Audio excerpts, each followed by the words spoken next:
Magandang oras mga katiyats, mga kababayan. Meron akong tips sa inyo ngayon.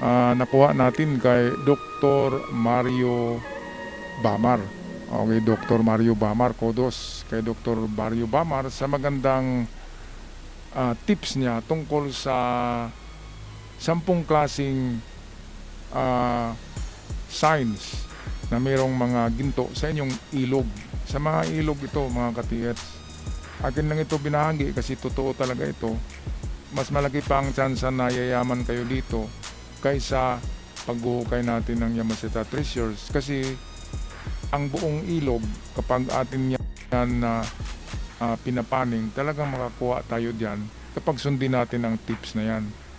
Pero sa Yamashita Treasures, kahit na makarating ka ng Luzon, Visayas, Mindanao sa isang taon, hindi garantisado na makakita ka ng Yamashita Treasures. Nakuha ni ba mga katiyats, kahit piso-piso lang, sabi ng mga inchik, ay kahit piso-piso lang, total minuto naman. So at the end of the day, ay meron silang 5,000 pesos a day. Yung nagbenta ka ng mamahalin na bagay, sabihin natin mamahalin na relo, hindi nabinta dahil ang halaga ng relo mo ay 5,000, so hindi nabinta mo ng isang araw. So umuwi ka na luhaan, lugi ka sa pamasahe. Ngayon, kung nagbinta ka ng puto, ang puto mo ay dalawa ang 10 piso, 5 isa o 3 10 piso. So madaling mabenta ang mura na ibibenta kaysa mahal. Katulad niyan sa gusto natin ng malaki kaagad, Yamashita Treasures, gold bars. Pero alam naman natin na ang mga ilog ay mayroong gold dust. Isipin nyo, 10,000 pesos na ang 1 gramo ng ginto ngayon. O bakit hindi tayo magmimina sa mga ilog? So ito ang mga tips hatid sa atin ni Dr. Mario Bamar. So una dito ay black sand. So pakinggan natin si Dr. Mario. Black sand Siya ng black sand o itim na buhangin. Ito ang pinakaunang tinitignan ng mga gold hunter. Siya ng black sand o itim na buhangin. Ito ang pinakaunang Okay, so bakit tinitignan ba ng mga merong gold hunter. presyo sa Ang itim na buhangin ay tinatawag na Ang dahilan yan magnetite dahil o sa itong hematite. buhangin na itim ay iron yan, bakal yan. Mga durog na bakal yan sa nature. At ang bigat ng mga iron ay halos kasing bigat din yan ng gold dust or gold powder. Kaya ibig sabihin, kung saan mapunta yung iron, ay doon rin mapunta yung mga powder na ginto kapag nagkabagyo, kapag malakas ang agos ng tubig.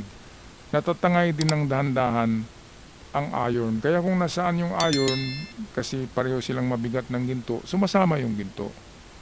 So ayan, kung may black sand diyan sa inyong ilog, sigihan nyo lang ng paning. Merong mga nahalo diyan na ginto. Pero hindi malalaki yung parang pulbos lang. Okay, pangalawang sinyalis ay ito yung pangalawa. Okay, so ano bang pangalawa? Maraming batong quartz. So quartz, yung puti-puti na bato na parang snowbear. O pakinggan natin si Dr. Mario Bamar. Yung bato. Nakakita na ba kayo ng batong kulay gatas o minsan ay kristal na puti? Yan ang tinatawag na quartz. Yung bato. Nakakita na ba kayo ng batong kulay gatas o minsan ay kristal na puti? Yan ang tinatawag na quartz. Sa geology o pag-aaral ng lupa, ang ginto ay madalas na nabubuo sa loob ng mga quartz vein sa ilalim ng lupa. Kapag ang mga vein na ito ay nasira dahil sa lindol o pagguho ng lupa, nahuhulog ang mga tipak ng quartz sa ilog. Habang tinatangay ito ng tubig, nababasag ang quartz at lumalabas ang ginto na nasa loob nito. Snowbear na candy. Kapag pulbusin mo yung mga quartz, marami niyan sa ilog Kapag pulbusin mo yan, merong parang liquid gold dyan na parang kulay na lang na dilaw. Yun ay ginto yan. Kahit na hindi mo mahawakan kasi sobrang pino, ginto yan. Kaya pwedeng i-ball mill, pwedeng durugin yan, i-ball mill. At siyempre, kahit kasing pino yan ng baby powder, ay ginto pa rin yan. In the end of the day, makakuha ka lang ng 1 gramo, meron ka ng 10,000 pesos. Imagine ang sweldo ko ay 900 pesos a day lang. Pero yung mga nagpapaning ay pwedeng 10,000 a day ang kikitain ngayon dahil sa ang mahal-mahal ng gold. Bakit ba nagtataas ang gold ngayon? Dahil shortage na kasi lahat ng tao nagkolekta na ng gold. Lalo na yung mga kaibigan ko ay nag-invest na sa pagbili ng gold dahil nga sa tinatawag na world reset. I-reset ang world Balik tayo sa tinatawag na gold currency. Ginto ang gagamitin natin in the future. At yung peso na pera, magiging toilet paper na lang yan. Kahit yung dolyar, ganun. Merong gagawin na isang currency, one world currency, isang currency lang sa buong mundo. Yun ang gagamitin in the future. Kaya mga ka-TH, dito na tayo muna sa ilog. Ilog lang tayo. Basta't makaipon lang ng ginto. Huwag muna yung Yamashita. Nandiyan na si Loren Legarda, pinagbabawal na. Sana hindi ma-approve yung batas niya na bawal mag-treasure hunt. Okay, pangatlong, dito tayo sa pangatlo. Ito, palagi ko itong sinasabi Matagpuan ng mga ginto sa ilog, sa mga siko, sa mga bagsakan ng waterfalls, nandyan yan. Kung saan pababa yung takbo ng tubig, sa river, kung saan bumabagsak yun, doon, kung saan lumiliko, doon, at lalo na sa mga likod ng malalaking bato na nasa gitna ng ilog. Okay, ito, pakinggan natin si Dr. Mario. Na bahagi ng kurbada ay mabilis habang ang tubig sa loob na bahagi o inside bend ay bumabagal. Na bahagi ng kurbada ay mabilis habang ang tubig sa loob na bahagi o inside bend ay bumabagal. Dahil ang ginto ay napakabigat, Ayan, ito so, ay tamad lumungoy. yan nga, Kapag dahil bumagal sa ang bigat agos ang ng tubig, ginto, ang ginto ang unang-unang pagdating na sa mga bibitaw at kanto, lulubog sa sa mga ilalim. siko or elbow, ay matrap siya doon. Yun ang ibig sabihin, matrap ang mga ginto dahil mabigat. Hindi sila makapag-travel na. Kaya yun, madali lang naman. Hanapin natin sa mga kurbada, sa mga siko ng river, doon yung deposito. Madali lang, paning ng paning lang. Problema ngayon, parang pinagbabawal na rin. Bawal ng bawal, pero kapag foreigners ang gustong magmina, pwede. Pero tayo, hindi. Ano bang klaseng gobyerno? So ito yung pang-apat. Sa likod ng malalaking bato o boulders, isipin niyo yung isang malaking bato sa gitna ng ilog. Ayan, so yan yung sinabi ko kanina. Sa likod ng malalaking Pag may bato bato na malaki o sa gitna boulders, ng ilog, isipin niyo yung isang malaking likod bato nun sa ay gitna nandun ng ilog. nakadeposito ang gold powder. Kasi pagdating ng bagyo, kapag may bagyo, malakas ang agos, siyempre matatangay din yung ginto kahit mabigat siya. Pero doon siya matrap sa likod ng mga big boulder. Kasi sa likod ng big boulder, walang masyadong agos Hindi malakas ang agos, sa gilid lang. Kaya doon naipon yung mga gold dust. So ayan, so punta tayo sa panglima. So ito, ang kulay ng lupa, ito alam to ng karamihan na kapag kulay kalawang ang lupa sa ilog, kulay dilaw ay pwedeng may ginto. Hindi lahat ng lupa ay pare-pareho. Ang lupa na may ginto ay madalas na may kasamang ibang minerals gaya ng iron, copper at silver. Hindi lahat ng lupa ay pare-pareho. Ang lupa na may ginto ay madalas na may kasamang ibang minerals gaya ng iron, copper at silver. Kapag ang iron o bakal ay na-expose sa hangin at tubig, ito ay kinakalawang at nagiging kulay pula, orange o dilaw. Kung ang pampang ng ilog nyo ay may mga parte na kulay rust o kalawang o di kaya ay may mga batong kulay pula, senyales yan ng mataas na iron content. At tandaan, ang ginto ay laging kasama ang iron. Saan pupunta yung mga iron powder or iron dust, ay doon din mapunta ang gold dust. Kaya magkasama talaga yan. Okay, so kalawang kapag kalawangin sa ilog yan, sa ilog. Kapag kalawangin ng kulay ng lupa sa ilog o kaya kulay dilaw, pwede na yan. Palaging tandaan, punta tayo sa pangsiyam na tip ni Dr. Mario Bamar, ang bedrock. Okay, so sa bedrock na, ito nung panghuling pinakamatigas na level ng lupa. So bakit napunta sa bedrock? Atin pakinggan si Dr. Mario. Raba at sa putik hanggang sa tumama ito sa bedrock o ang matigas na batong pundasyon ng ilog. Kung ikaw ay maghahanap ng ginto, raba at sa putik hanggang sa tumama ito sa bedrock o ang matigas na batong pundasyon ng ilog. Kung ikaw ay maghahanap ng ginto, huwag kang makuntento sa ibabaw lang. Kailangan mong maghukay hanggang Okay, maabot mo so, ang matigas na sahig. Pagdating nyo sa Ang bedrock ay madalas na may pag mga hinukay nyo ng bitak o ilog at cracks. narating yung Ang mga bedrock, bitak na ito ay parang merong natural mga na alkansya ng likilik-likilik yan, kalikasan. bitak-bitak. At doon sa bitak-bitak, doon na nahuhulog na laglag yung maliliit na ginto na parang buhangin ang laki. Parang buhangin ang liit. Yun ay alkansya ng buhangin na ginto, ang bedrock. Kaya nga lang, medyo malalim, di ba? Pero kung ganun talaga ang punteriya nyo, bedrock, ay gawa ng paraan na makarating kayo hanggang bedrock. At sigurado ako, meron talagang sa mga bitak-bitak na mga ginto.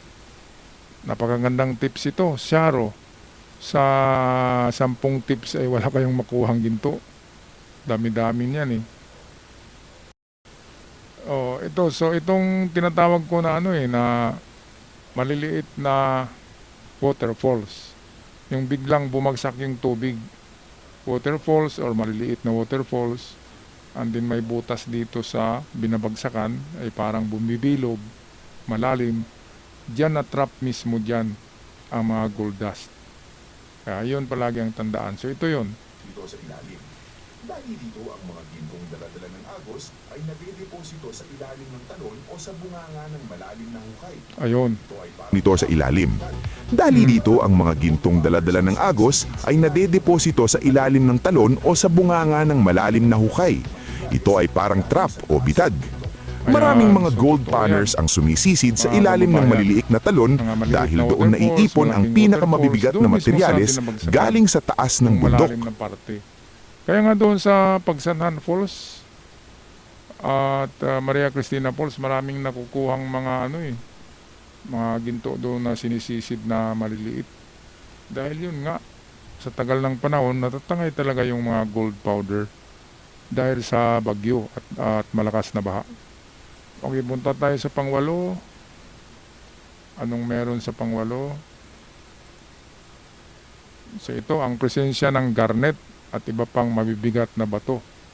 Okay, so garnet bihira lang to eh. Ito ang problema kung may makita ba tayong ganito.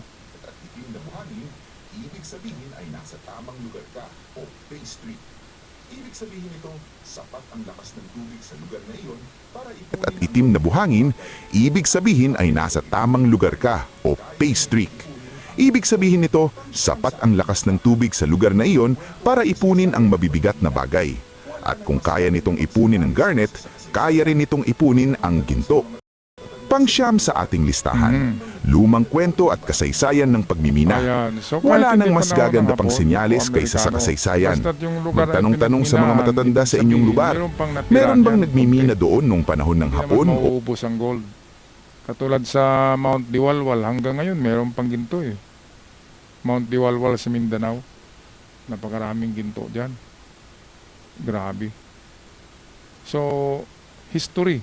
Kung saan merong mga nagmimina noon na gold panning, balikan nyo. Meron pang makukuha dyan. Lalo na, sabi ng mga matatanda ay nanganganak daw ang ginto eh. Nanganganak daw. Iwan ko kung totoo yan. Dahil ang ginto ay galing meteor yan, galing sa kalangitan yan. At nabuo ang mga ginto sa ilalim ng lupa ay wala pang tao. Prehistoric time pa yon nang bumabagsak ang maraming meteor sa Earth. And then pag tubo ng lupa, nagkaroon na ng mga animals, ng tao, kumapal ang lupa, may mga tanim, nabaon ng ginto sa pinakailaliman. Pero mga gintong yan ay daladala yan ng mga meteors. Noong formative years of our Earth. Yung bago pa lang na forma ang Earth, wala pang ang oxygen noon eh. Ay bombarded na tayo ng meteor. Wala pang tao noon. Matagal na yun, mga billion years ago. Kasi 5 billion years old na ang ating Earth. Ibig sabihin, mga 4 billion years ago ay ang ginto ay daladala yan ng mga meteors na tumatama sa Earth. Okay, kaya mahirap paniwalaan yung nanganganak ang ginto. Ang totoo niyan, marami talagang ginto na bumaon sa lupa dahil sa mga meteors. Okay, so number 10. Pakinggan natin si Dr. Mario Bamar. Unang Amerikano, ang ginto ay hindi nauubos agad-agad. Kung may nakuha silang ginto noon, malaki ang tsansa na meron pa rin natira na yun. Lalo na tuwing may bagyo. Panahon ng Amerikano, ang ginto ay hindi nauubos agad-agad. Kung may Totoo. nakuha silang ginto noon, malaki ang tsansa na meron pa rin natira na yon. Lalo na tuwing may bagyo kung saan nababago ang anyo ng ilog at lumalabas ang mga bagong deposito. Ang tawag dito ay flood gold o gintong dala ng baha. Ang pangsampu sa ating Kaya, listahan, so yun yung sinabi mag-test ko, pan kapag ka, may ilog ang sa inyo, siguradong ebidensya. mahaba, Lahat ng nabanggit at ko ay kapag mga bagyo ay senyales malakas lang, ang agos pero ang ng tayong ilog na paraan yan, para makasigurado ibig sabihin ay ng subukan mo ilog na yan mismo. ay pwedeng nagtangay ng mga gold dust. Kaya mga ka-TH, kung palagi isipin ang palagi na lang Yamashita, kailangan tingin din tayo dito sa natural gold kasi ito sa isang araw, sa isang linggo, hindi ka talaga masisiro. Kung masiro ka man ngayon na araw, wala kang makuhang gold sa gold panning, bukas meron. So ganun talaga yun. Kung wala kang 1 gramo ngayon, baka merong kalahating gramo. Magkano bang kalahating gramo? 5,000 pesos na ngayon. Kaya sulit na sulit ang isang araw mo sa ilog. Diyan sa mga yung malayo sa kabihasnan na nakatira sa bundok na may mga ilog. Mag-gold panning na kayo. Wala pang huhuli sa inyo diyan . Wala pang dadakip sa inyo kasi ang layo-layo nyo. Dito sa amin merong malalaking ilog. Merong Surigao River, Agusan River dito. Konektado yan sa Butuan River . Siguradong may ginto pero bawal na dito sa amin. Bawal na. Magkikita kayo. Kaya good luck sa ating mga ka-TH na naisipan ng ating 10 tip kung paano makakuha ng ginto sa ilog. Hatid sa atin ni Dr. Mario Bamar. Maraming salamat sa lahat. At sa mga bago pa lamang sa channel, huwag kalimutan mag-subscribe. Hanggang sa muli, paalam.